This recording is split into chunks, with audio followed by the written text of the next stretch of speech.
Mesdames et messieurs, bonjour, bonsoir. Je suis PF pour LTLT Lakers tout le temps, la chaîne francophone des Lakers. Ça y est, la série des Lakers s'est terminée hier soir, les amis, dans un match où, franchement, on n'a pas démérité. La première chose que j'ai envie de dire aujourd'hui, je voulais voir ce test sur le terrain de Détroit avec Cunningham pour pouvoir me faire une idée sur la qualité des Los Angeles Lakers. Malheureusement, Cunningham n'était pas là. Néanmoins, ça n'enlève rien à la performance de Détroit qui a montré ce que les Canadiens appellent de la gut, c'est-à-dire la capacité à sortir les tripes et à mettre l'adversaire en difficulté. Les Lakers ont répondu, le match est resté serré dans le quatrième quart-temps, un match tout simplement d'anthologie au niveau de la stratégie, au niveau de la volonté, au niveau de la qualité physique des deux équipes, au niveau du défi qui a été proposé à chacune des équipes. Eh bien, les deux équipes ont répondu présent. Là, tu sens que nous sommes dans le gratin de la ligue et je suis particulièrement fier de mon équipe. Il y a tellement de choses à développer aujourd'hui. Restez avec moi, on va en parler. Lakers tout le temps, c'est tout de suite. Step 1, wake up early, gonna rise with the sun. Step 2, get some good, some food in you. Step 3, think real hard about what you wanna be. Step 4, everybody just do your thing. Wake up, today's gonna be a good day. Wake up, today's gonna be a good day. Wake up, today's gonna be a good day. Wake up, today's gonna be a good day.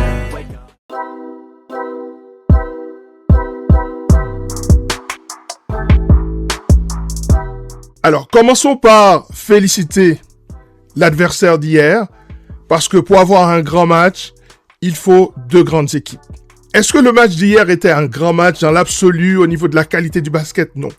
Mais au niveau du jeu d'échecs, au niveau de l'imposition de chaque côté, de la volonté qu'on essaye d'imposer à l'adversaire, au niveau de la dureté, au niveau de l'effort, au niveau de l'intensité, eh bien, ça a été un vrai match de play-off, ça a été un vrai bon match de basket qu'on a pris plaisir à regarder.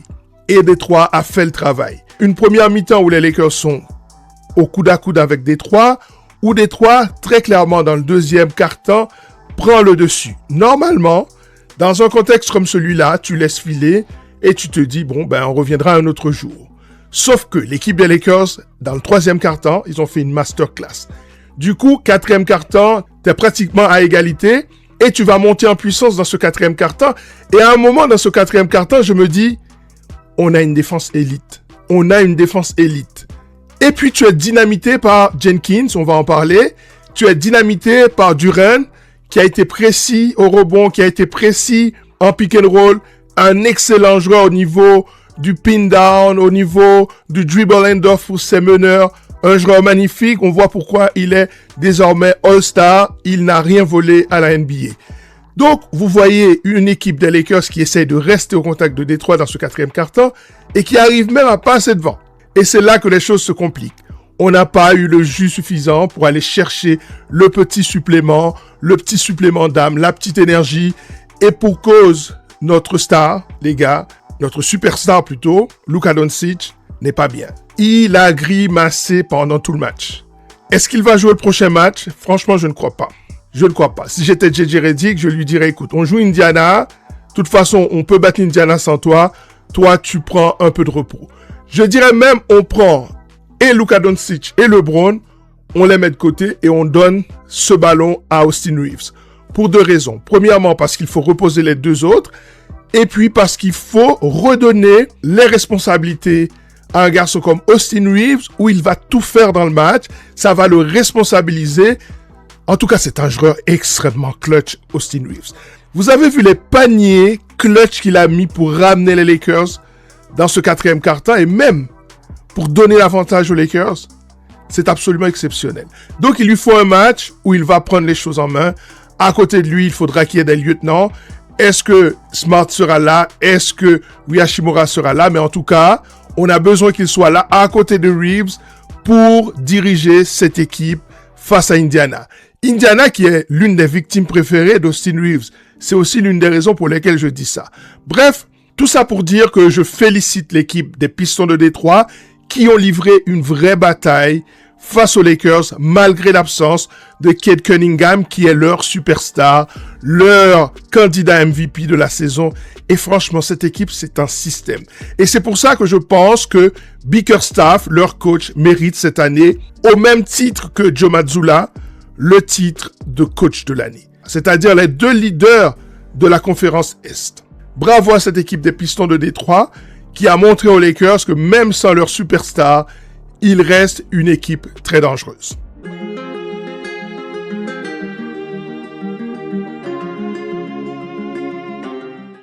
Les amis, vous voyez, j'ai fait une vidéo il n'y a pas longtemps où je vous dis que sans la présence de Marcus Smart dans notre équipe, on a beaucoup de talent offensif, on peut encore défendre, on est solide, on reste une équipe solide, mais on n'est pas cette équipe élite.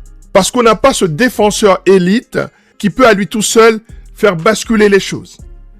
J'ai fait une vidéo où je vous ai expliqué tout ce qu'il apportait et on l'a bien vu aujourd'hui. On l'a bien vu dans un match comme celui-ci. Marcus Smart aurait été très important aux côtés de Luka Doncic pour l'aider à monter le ballon, pour moins se fatiguer, pour prendre certaines tâches défensives à Austin Reeves aussi.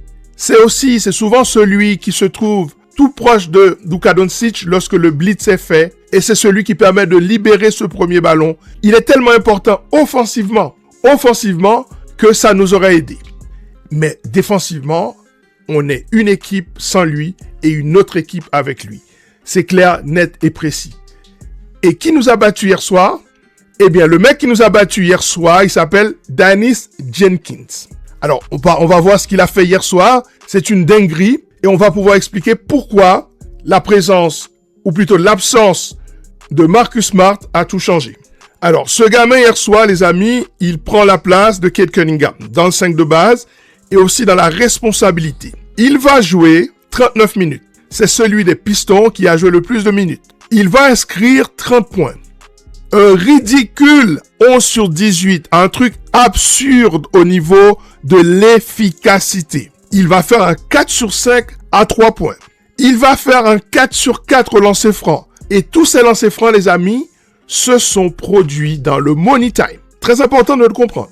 Il va prendre 4 rebonds et puis il va ne perdre que 2 ballons. Il va ne perdre que 2 ballons. Or, quel est le principal problème des Los Angeles Lakers? Aujourd'hui, je peux le dire parce que là où je pensais qu'on avait des problèmes en début de saison, je me rends compte que ces problèmes ont été réglés. Sur les ailes, nos garçons défendent très dur. Que ce soit Laravia, que ce soit Luka Doncic, que ce soit LeBron, ils ont élevé leur niveau défensif. Pas de problème. Même un garçon comme Rui Hachimura. Sur les ailes, on a ce qu'il faut.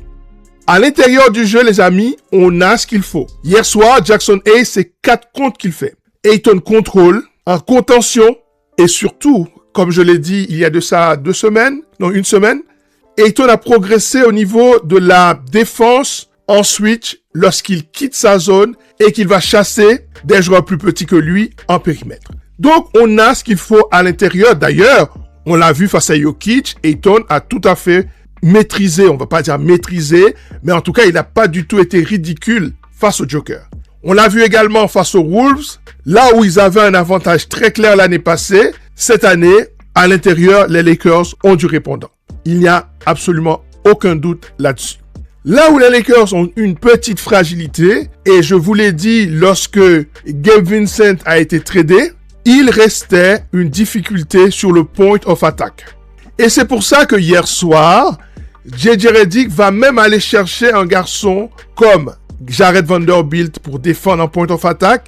Mais les amis, il faut bien reconnaître, vu la masse musculaire de Jared Vanderbilt, c'est plutôt un défenseur intérieur aujourd'hui ou au mieux un défenseur sur les ailes. Donc ça complique en point of attack. Qu'est-ce que JJ a fait? Eh bien, il a essayé également Adou Thiero. Ça n'a pas vraiment marché parce que ce garçon n'a pas cette vitesse de déplacement latérale. Il ne l'a pas. Donc, tu te retrouves avec Laravia en point of attack, mais surtout, tu te retrouves avec Austin Reeves en point of attack face à Jenkins. Et ça a été un mismatch en faveur des Pistons de Détroit qui l'ont exploité à fond toute la soirée, y compris sur l'action qui va donner 2 points d'avance, qui va donner plutôt 3 points d'avance à cette équipe des Pistons de Détroit. Et c'est là que Marcus Smart aurait changé le rapport de force. Figurez-vous, les amis, que les stats avec les Lakers sont légèrement meilleures que cette année-là où il a été élu meilleur défenseur de la ligue. Donc, c'est une dinguerie ce qu'il nous fait avec les Lakers. C'est parce que le système des Lakers a tellement souffert en début de saison qu'on n'a pas remarqué la violence de ce que ce gars fait en défense. Et principalement, c'est pas le meilleur défenseur en point of attack. Je vais te dire les choses autrement. Disons que si on prend Marcus Smart, on compare sa défense en point of attack, c'est-à-dire en premier rideau, à sa défense sur les ailes, normalement, il est meilleur sur les ailes. Même sur des attaquants plus grands que lui. Sauf que cette année, les circonstances ont fait que pour les Lakers, il était le premier défenseur sur le premier rideau. Et franchement, c'est une masterclass qu'il nous a fait défensivement pendant cette saison. À ce moment-là, il nous a beaucoup manqué. Même face à un garçon comme Cade Cunningham, qui est un génie avec la balle en main. Cunningham, Luka Doncic, LeBron, James Harden, ces mecs-là, ils ont cette capacité à manipuler une défense. Je pourrais mettre aussi Haliburton dans ce cas. Je pourrais mettre Trae Young aussi dans ce cas. Enfin, bref, il y a une catégorie à part où il y a des stratèges avec la balle en main qui peut appeler les mismatchs, qui peut appeler les match-ups qui sont favorables et exploiter ces match-ups. Je me rappelle l'année passée où Cunningham a tout simplement supprimé l'influence de joueurs comme Austin Reeves, des défenseurs comme Rui Hachimura, en exploitant la petite taille d'un garçon comme Gabe Vincent. Mais avec Marcus Smart, même avec Cunningham, on aurait eu un match-up assez équilibré. Parce que Marcus Smart, il est capable. D'ailleurs, il préfère défendre sur un mec qui est plus grand que lui. Mais ce petit meneur Jenkins, qui était en two-way, qui vient de signer un contrat fixe avec Détroit, eh bien, c'est typiquement le genre de profil que Marcus Smart adore. Si vous regardez le petit pitbull qu'il est, vous pouvez comparer ça avec Davion Mitchell de l'équipe de Miami.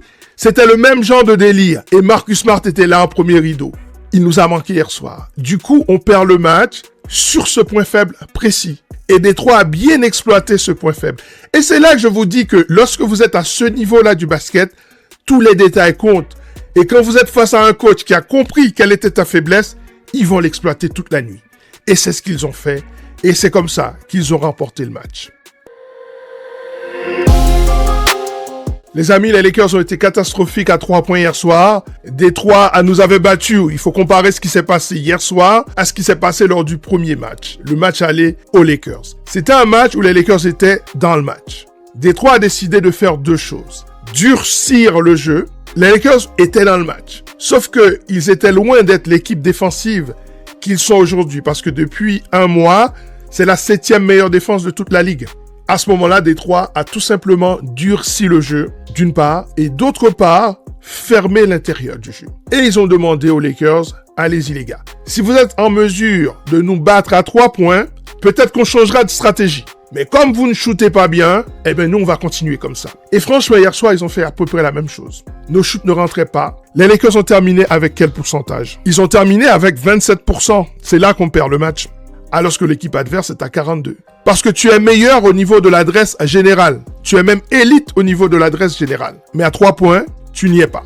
Après le reste, c'est tout à fait correct. Tu gagnes la bataille du rebond, même si tu perds la bataille du rebond offensif. Parce que face à Jalen Durant, c'est pas facile de prendre les rebonds. Et c'est là que Ayton a fait son match, que Jackson Hayes a fait son match, que la venue de Vanderbilt également a fait beaucoup de bien à cette équipe. Du coup, physiquement, tu as tenu face à cette équipe. Aucun problème. Là où tu as perdu, c'est dans l'exécution. Et là où tu as perdu, c'est dans ta faiblesse en point of attack. Sinon, sur le match, sur la stratégie du match, sur l'effort pendant le match, tu as tenu ton rang. Tu as fait ce que tu as toujours fait. Et tu es revenu dans ce match. Ils font 4 côtes, t'en fais 6. Au niveau des interceptions, on est à égalité. En fait, tu fais un match propre au niveau du contrôle du ballon, puisque depuis le All-Star Break, tu es top 5 au niveau de la maîtrise du ballon. C'est-à-dire, tu as réduit tes pertes de balles au maximum. Sauf que dans ce match, qu'est-ce qui s'est passé? Tu vas perdre 8 ballons dans le 4e quart-temps. Là où dans le 3e quart-temps, tu es parfait, tu perds pas de ballon. Dans le 4e quart-temps, la défense de Détroit te fait perdre un peu pied. et tu as manqué de fraîcheur. Donc, tu vas perdre 8 ballons. Quand tu perds 8 ballons dans un quart-temps décisif, ça veut dire que ce sont 8 occasions que tu as pour marquer que tu n'as pas. Et c'est là que tu vas perdre le match. Donc, je dirais, les tirs à 3 points d'un côté et les pertes de balles dans le 4e quart-temps ont été tes moments de défaut. Je dirais même tes moments de défaillance. Les amis, la suite est une suite qui est belle. Et c'est pour ça que, quelque part, pincement au cœur, les amis, si on avait pris ce match face à Détroit, ça nous aurait fait une série absolument hallucinante. Je voudrais juste préciser que la dernière fois que les Los Angeles Lakers ont gagné autant de matchs à la suite, c'était en novembre 2019, avant l'épidémie de Covid-19. Cette année-là, les Lakers ont été jusqu'au bout et ont gagné le titre. Donc, c'est pas du tout anodin ce qui s'est passé. Et surtout, ce sont les adversaires que tu as battus, d'une part. Et là, et comment tu as battu ces adversaires, d'autre part. C'est très révélateur. Donc, si tu avais gagné ce match, tu aurais été dans une série de 10 victoires de suite. Et regardez ce qui va se passer après. Demain soir, tu vas jouer les Pacers. Ensuite, tu vas jouer l'équipe des Nets en revenant chez toi. Et là, entre le 25 et le 27, tu auras un petit peu de temps pour récupérer. Et c'est là que je dis que ce serait bien de reposer LeBron, qui s'est d'ailleurs fait mal à la main. Ce serait intéressant de pouvoir également reposer Luka Doncic, puisque ce garçon a fait des choses pendant ce mois qui sont absolument surréalistes.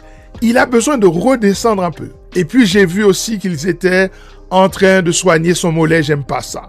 Donc, j'aurais bien donné quelques jours de repos en plus parce que entre le 25, disons qu'entre le 23, c'est-à-dire hier, et le 27, là, il y aurait 3 grands jours pour se reposer, soigner les petits bobos. Parce qu'après, vous avez les Wizards. Donc, potentiellement, là, tu aurais pu avoir 13 victoires de suite.